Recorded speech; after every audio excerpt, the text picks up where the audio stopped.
And now, ABC's 2020.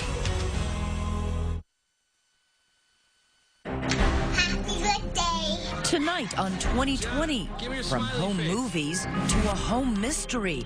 How did these two smiling, carefree girls end up on a missing poster? My kids are my life, and I don't wish this upon anybody. Real life Gone Girls. And now 2020 is on the hunt to find them. Following the trail of a secret network of children hidden by a parent. It was moving between houses with people who I'd never known. Like you're in a spy movie. But are they part of it? Two of those kids were the subject of a manhunt, and you had to know that. And who put them there? Lieutenant Plinsky called me and said, "Are you sitting down?" And then I knew something was coming. Do you sit here and think, how did this happen? Footprints in the snow. Good evening, I'm Elizabeth Vargas. David is off tonight. We began this story not knowing what we would find at the end, but after nearly 6 months on the road, knocking on doors, going from big cities to frozen farms, sandy beaches to jail cells, we pieced together a jigsaw puzzle of children declared missing. But were they? Take this incredible journey with us that begins with footprints in the snow.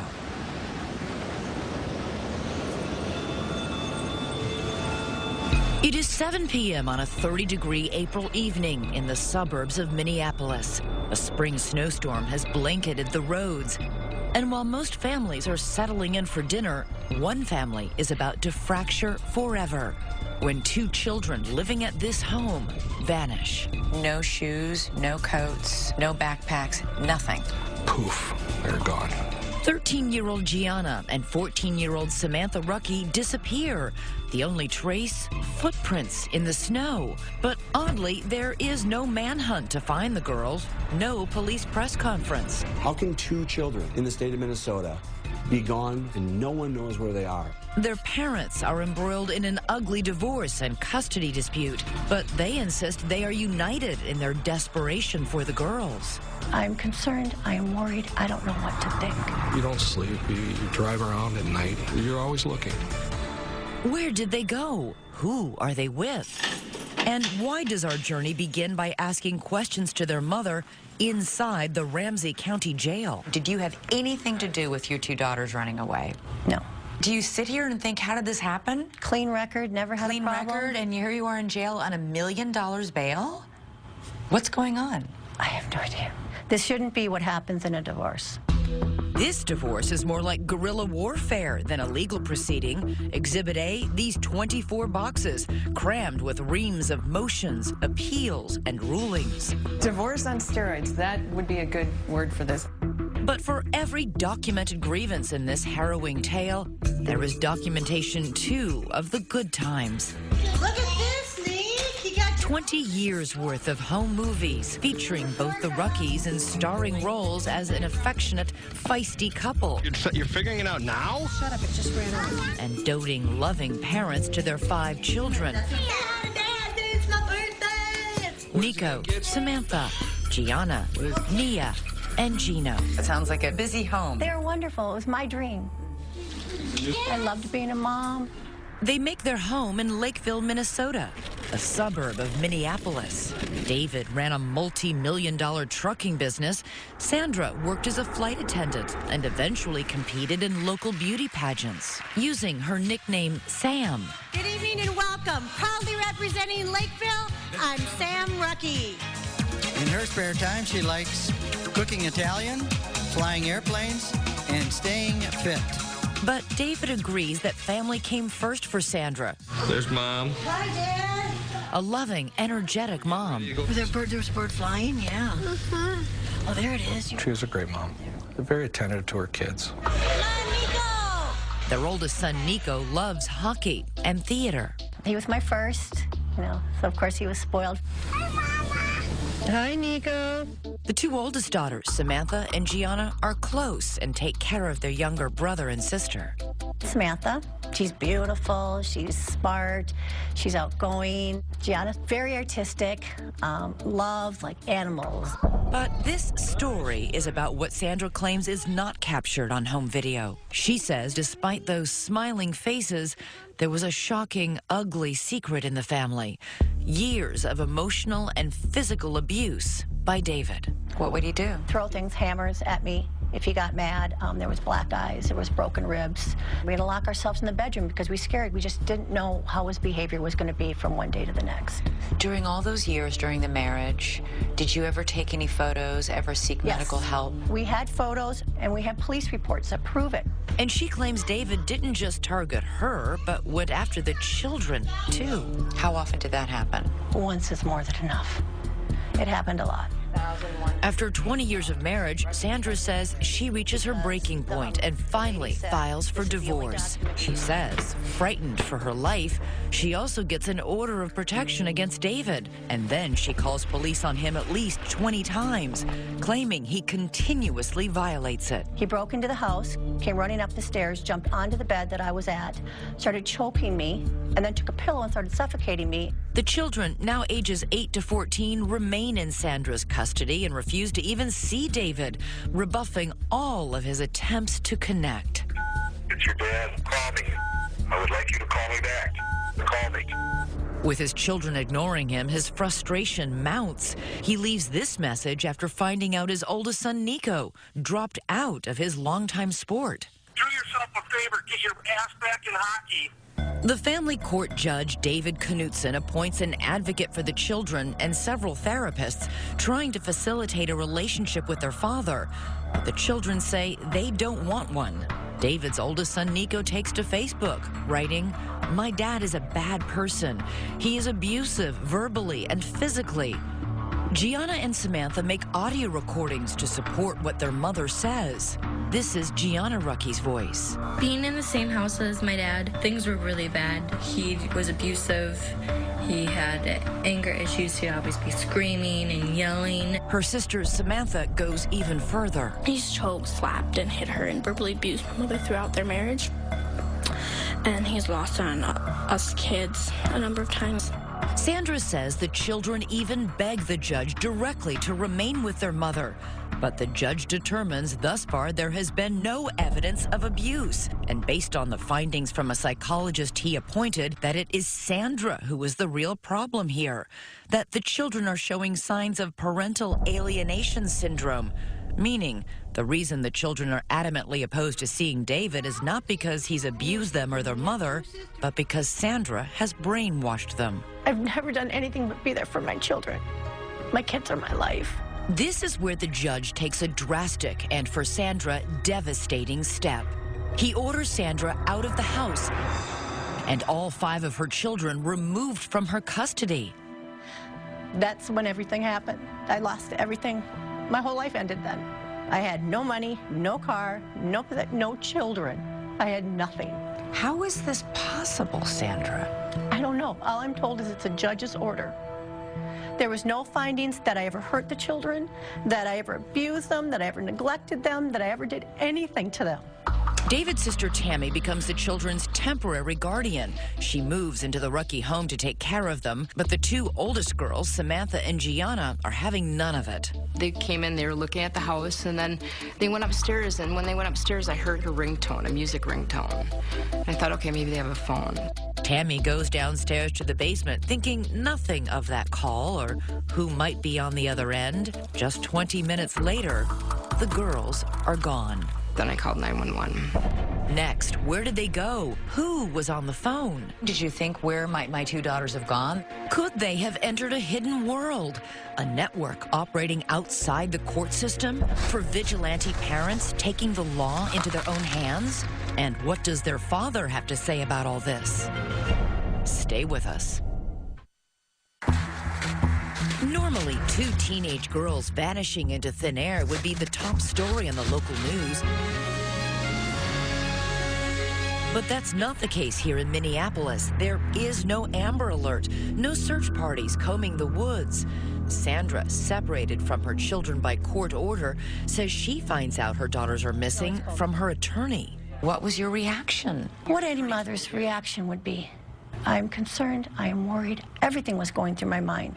When Sandra's ex-husband David finds out his daughters have disappeared, he is terrified. What was your biggest fear? I mean, these are young girls. You don't want them hitchhiking. We live by a truck stop. You think of all these terrible scenarios. And David says he becomes consumed with bringing his daughters home, that he would never abuse them, and that all of Sandra's allegations against him are completely false. Have you ever raised a hand against Sandra or your children? Have you ever struck them? No. Have you ever physically abused them in any way? No. I'm a big guy. I kind of come across aggressive, but I never pushed myself upon her. I never did a thing to my children. Do you have a problem with anger? Not anger, it's frustration. Is it possible that there was something in your body language or the way you were speaking that scared Sandra or the children? You know... Do the fights get out of control? No. I'm going to yell. You're gonna feel pinned. But as far as abusive, no. But if there wasn't any physical abuse, how is it possible that the Rucky children would tell such frightening stories? Lisa Elliott is David's attorney. They are parroting what their mom is saying. But they're not young children. No. Why would they do this? I think she had them so afraid of what would happen if they went with their dad that she said, you have to say this or you're going to end up with your dad. And David begins to suspect that Sandra knows more than she's saying about their missing daughters. You and Sandra had been involved by this point in a lengthy and bitter custody fight. Did you think she might have something to do with this? Yeah, oh yeah. As the weeks pass with no sign of Samantha or Gianna, David says he spends his nights driving the streets, searching. He begins tailing Sandra to see if she might lead him to the girls, and even hires a private investigator. You can't get rid of that pain. It never goes away. My mother, mostly, would, I'll say, you know, prepare yourself. Prepare yourself for what? If you never find the girls. How? I couldn't stop looking. The same cannot be said for Sandra, who appears to go back to life as usual, hopscotching around the world as a flight attendant, popping up on Facebook at an NHL finals game, and lounging on a boat with friends. Did you call the police?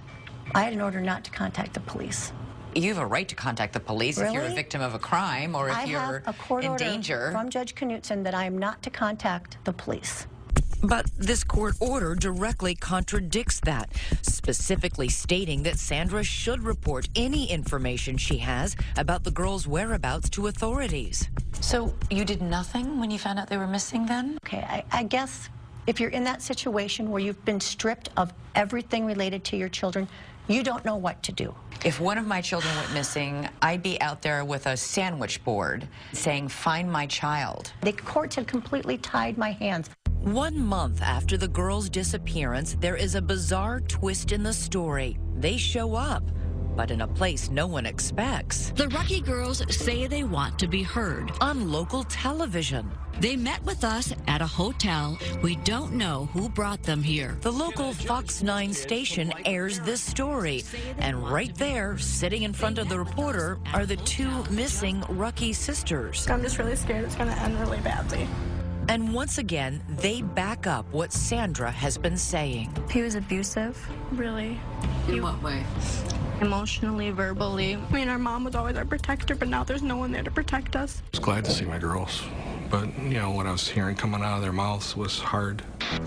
And as quickly as you can change the channel, the girls are gone again, vanishing back into the night. Months pass. Their faces appear on the missing and exploited children's website and on thousands of plastic bags distributed in northern Minnesota. The search continues for the Rucky girls. Their parents' epic divorce drags on until the judge finally makes his ruling. In a painstaking 60-page order, he drops a bombshell, awarding full custody of all 5 children to David, writing of Sandra's allegations of abuse that the court has not received any evidence to support her very serious allegations.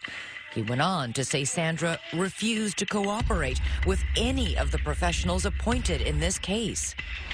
For David, it is total vindication. 17-year-old 𝐃𝐨𝐜𝐿𝐿, 13-year-old Nia and 10-year-old Gino return to their father's care. And while David works to mend his fractured relationship with them, his two missing daughters are no closer to being found. How were the three children reacting to the absence of their sisters? Were they worried? This was a big-time white elephant in the room. It just, you know, it was always something that was just there. The secret of what really happened to the Rucky girls holds for 2 alarming long years, until someone who knew that secret, someone who kept it, finally speaks up. You knew Sandra was lying. I thought she was, yeah. Well, you knew she was. And a secret underground network willing to defy court orders and hide children. We sort of pass messages. We use a lot of burner phones. Could this group hold the key to finding the Rucky girls? Stay with us. From the moment the 2 teenage Rucky girls vanished, police suspected their mother, Sandra, was lying. At any point, did you tell your children to run away from home? No. You never encouraged any of your children? How can I encourage my children to run away? I've had no contact. Police suspected that not only did Sandra have contact with her girls, she also had help hiding them from a secret underground network of people willing to defy court orders and conceal children. Damon Dumas knows all about defying court orders. He went into hiding when he was 14 years old, using a loosely organized group of safe houses to escape life with a father he says was abusive.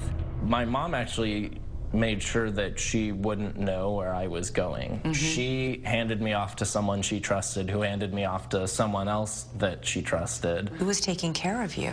Whoever I was with was taking care of me. Were they strangers? They were all strangers, yeah. I was moving between houses with people who I'd never known. It'll be someone who maybe hears about me and says, hey, well, if Damon ever needs someone to stay with, he can stay with me.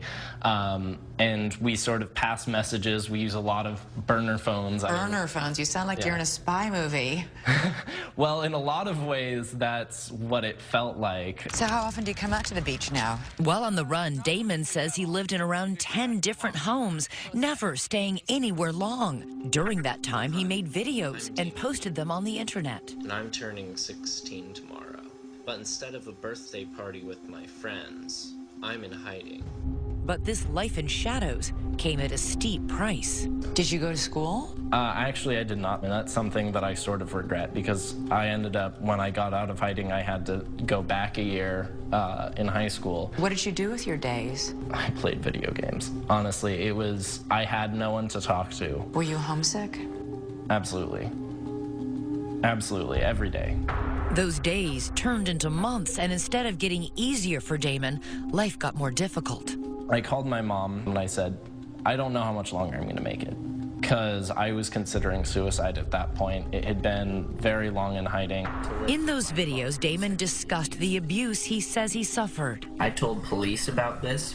I told psychologists. I even told a judge. And yet somehow it was all covered up in lies. Today, Damon is an activist working with an organization called the Women's Coalition.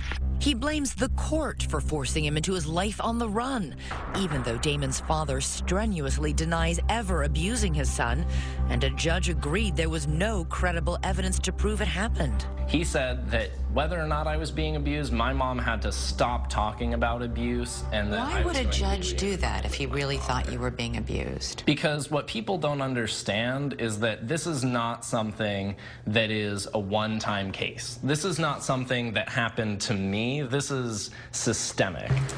And the internet is teeming with videos of mothers who say they too have been victimized by family courts after they reported their allegations of abuse. The mother, you try to protect your son, and that was my biggest mistake. I cried wolf when Children need to be believed. The courts forced my children to go on visitations. I am seeking justice. It is okay to protect our children. If you're a mother and you allege child abuse, your odds of losing custody are extremely high. Joan Meyer is a law professor at George Washington University who studies family courts. Her research has turned up some surprising and, in her mind, troubling results. If you raise abuse, especially child abuse, you've got to make a very strong case. If you can't nail it, not only will you lose custody, you may lose all access because the assumption will be that you have poisoned your child's brain with these ideas. Sandra says this is exactly what happened to her. So, did her daughters run away to protest a family court ruling like Damon Dumas? That's what Brandon Stahl, a reporter at the Minneapolis Star-Tribune, wanted to find out. On the 2-year anniversary of the girls' disappearance, he decides to write a story. I wanted to know if the girls were okay and if I could find them. He didn't find the girls, but he did find this man, Dale Nathan, a diminutive 81-year-old who has spent years working as an attorney in custody cases. Dale had his legal license suspended after he refused to reveal where one of his clients was in hiding with her child. He is a fervent supporter of Sandra. Dale is somebody who believes to the bone that the family courts in Minnesota are corrupt. The story Dale tells is a doozy. He says he was with Sandra on the night her daughters ran away. He says Sandra and he were driving around in Sandra's car when she took him to this field, just blocks away from the Rucky home. We drove with Dale to that spot. Now, this is about the area right back here where Sandra stopped. He showed us where they pulled over. That's the one we want to take. So you stopped, you parked, you waited? And after about 20 minutes, the 2 girls came running across that little field. They got into the car, and then Sandra started driving. The 4 of them drove around back roads for more than 2 hours. She kept saying, oh, the Lakeville police, they're going to find us. So, and she kept telling the kids, get down in the back seat. During the ride, Dale says Sandra was frantically making phone calls. Apparently there was no plan, and she was making plans on the run. Dale says he knew that the children had already been taken out of Sandra's custody and that by driving off with them, she was breaking the law. Sandra was busy telling the police she had no idea where the girls had gone, and you knew Sandra was lying. I thought she was, yeah. Well, you knew she was because you were in the car with her. That's true. Right. You're right. So if you knew she was lying about that, why didn't you go to police and say, I know what really happened? I think Sandra was trying to protect her children. I wasn't going to betray that. Dale insists he couldn't help even if he wanted to. He doesn't know where Sandra ended up taking the girls. After hours of driving around with him, she dropped Dale off at a truck stop and then drove away with the girls still in her car. Last April, the Star-Tribune published Brandon Stahl's story, and one reader in particular was riveted. What did you think when you read the account of Dale Nathan? Dumbfounded. Or like, this is completely validates everything you suspected. Everything. At that point, we knew Sandy was involved. And now police know too. They arrest Sandra and charge her with 3 felony counts of deprivation of parental rights. She's thrown in jail on $1 million bond. But the mystery remains, where are the girls? 1 month after Sandra's arrest, there is stunning news. Lieutenant Plinsky called me and said, are you sitting down? And then I knew something was coming. Next, the Rucky girls found at last. But where have they been? Who took them in? We're on our way to find out. And you may be surprised by what we find behind this door. Stay with us.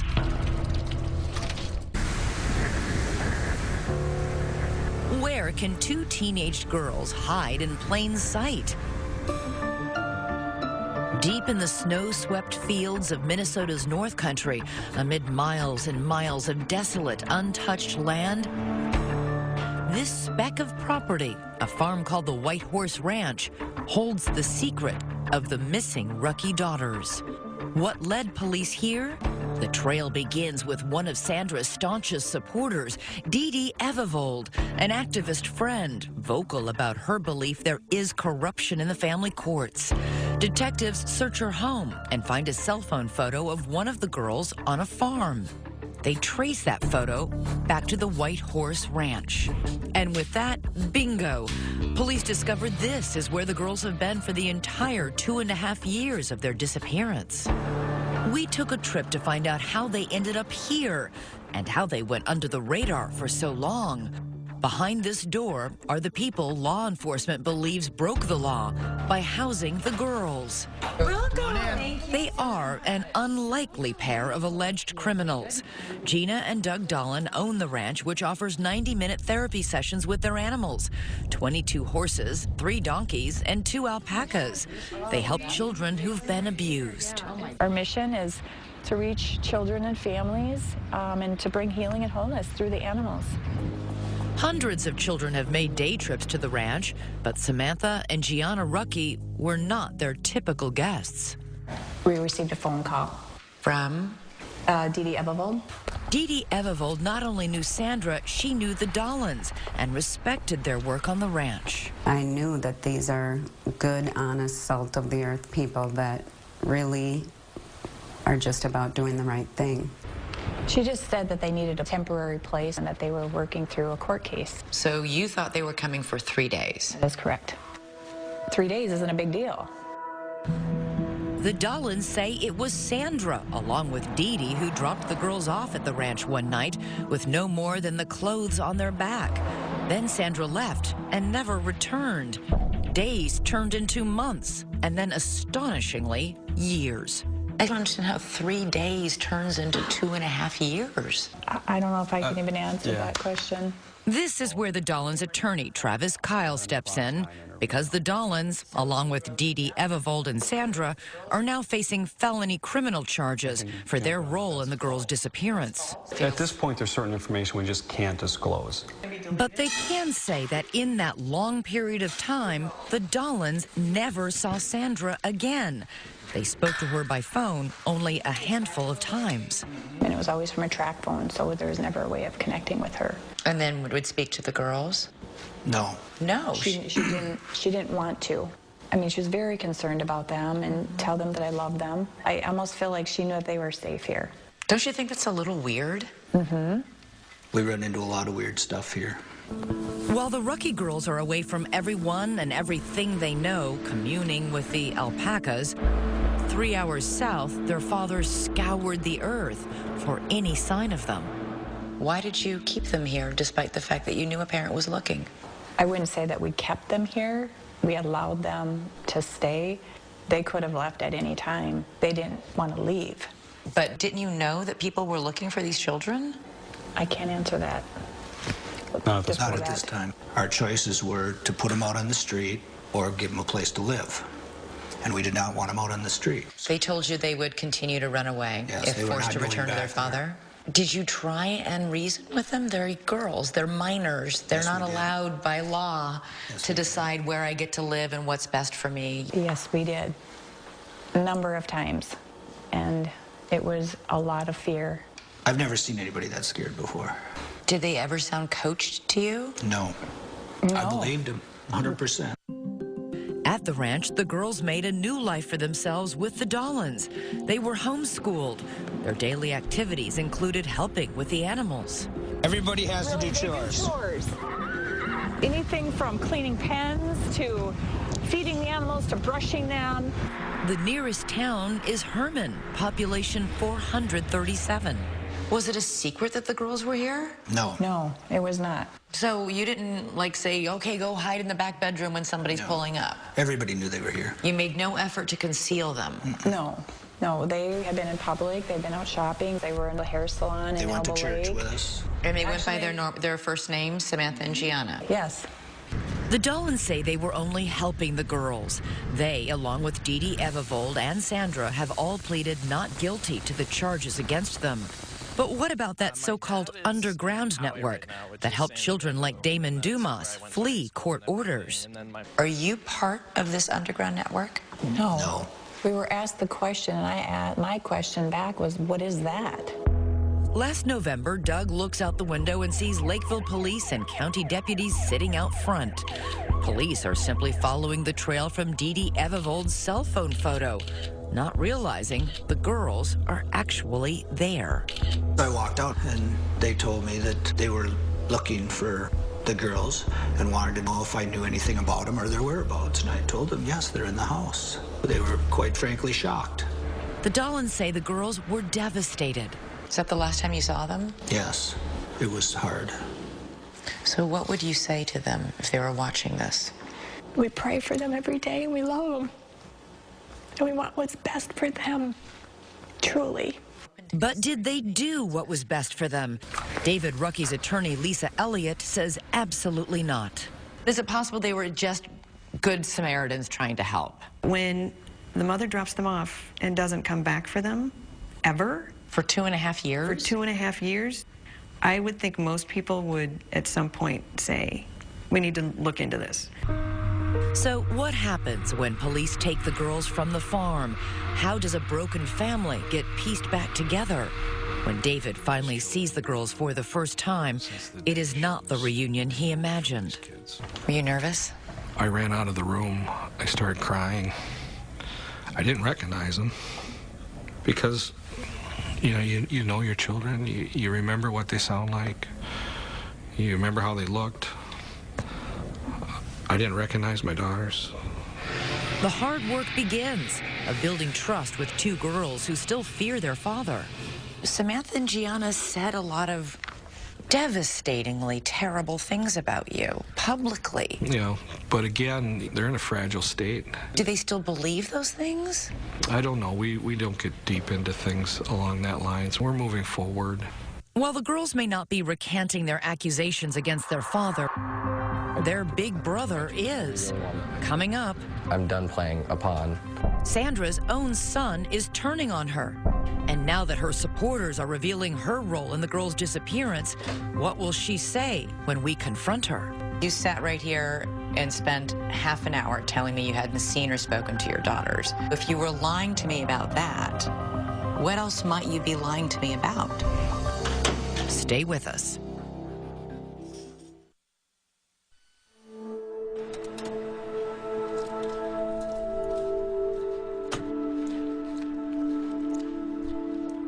For the second time in 2 months, we have come to the Ramsey County Jail in St. Paul, Minnesota, to visit inmate Sandra 𝐃𝐨𝐜𝐿. She is still here, awaiting trial on felony charges that she hid her daughters from their father for 2.5 years. Surprised you're still here? Yeah, very surprised. When we first spoke to Sandra, she told us she wasn't involved in the disappearance of her daughters. Did you have anything to do with your two daughters running away? No. You didn't know where they were these last 2 years? After nearly 6 months of our 2020 investigation, we've explored that loosely organized underground network of activists hiding children in nasty divorce cases and tracked down every key player in the Rucky case. The Dollins, Dee Evevold, Dale Nathan, all supporters of Sandra's who say they weren't part of any network, but who authorities say helped her hide her daughters for 2.5 years. Dale Nathan said that he was with you when your two daughters jumped in the back seat without shoes or coats, and then you drove off. This is that true? Related to the trial. Yeah, that'll all be talked about at the upcoming trial. I can't comment on anything related to the trial. You well, all I'm telling you is you sat right here and spent half an hour telling me you hadn't seen or spoken to your daughters. And I've now spoken to 3 people who tell us, in fact, that's a lie. So if you were lying to me about that, what else might you be lying to me about? I can't discuss anything regarding the trial. I just can't. While Sandra is now suddenly not talking about her case, her attorney Michelle McDonald hints at a possible defense, saying if Sandra truly believed her children were in danger, she was free to break the law to protect them. They have to prove beyond a reasonable doubt that she didn't have a reasonable belief that her children needed protection. Which makes those allegations of physical abuse during the marriage so important. If those claims are true, then a jury perhaps could forgive Sandra for what she did. And from the very beginning, she has assured us that there is indisputable evidence that her husband, David, was violent. Did you ever take any photos, ever seek medical help? We had photos and we have police reports that prove it. So confident, so certain. And yet, I'm asking for any of the documentation that you assured us existed to corroborate what you're telling us. And we can find none of it. But it does exist. It really does exist. Where is it? It was with my attorney. You don't have any of those records. They're in boxes. But do you have them? Do you know what's in those boxes? You have the all other the police attorney reports, you have gave everything. the police reports. You have everything. Yeah, yeah. And I will turn them over to you. So we head to Michelle McDonald's law office for an appointment with those boxes. Okay, so here they are. This is Sandra 𝐃𝐨𝐜𝐿 basically divorce case. We spend hours there scouring thousands of documents, and in more than 20 boxes, we didn't find a single piece of paper or photo to prove that any physical abuse ever happened. So we reached out to the Lakeville Police Department, and they have no record of ever being contacted by Sandra about abuse during her marriage. Sandra certainly has never been afraid to call the police, ever. If there were instances of David being violent or threatening, there would be police reports of it. There are none. Sandra's strongest proof was always the testimony of her children. But today, one of those children has recanted his story. Oldest son, Nico. Get up there, Nico. That little boy from the home videos. And the same son who later posted that damning Facebook message accusing his father of physical abuse. He now says all of that was a lie, and that it was his mother who pressed him into believing it was true. She started to say, like, your dad's this bad guy. Your dad, like, hurt you when you were younger. And I was like, what? What are you talking about? I don't remember any of this. Well, it happened to you. It's like, and at the time I believed it because you listened to your mom.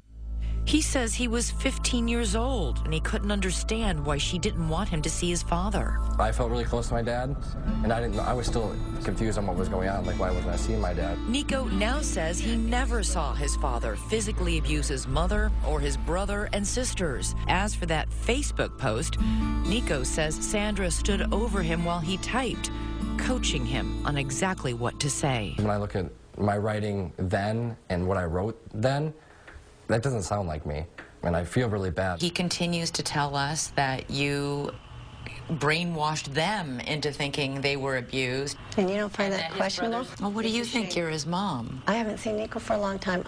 It's sad that he's saying that.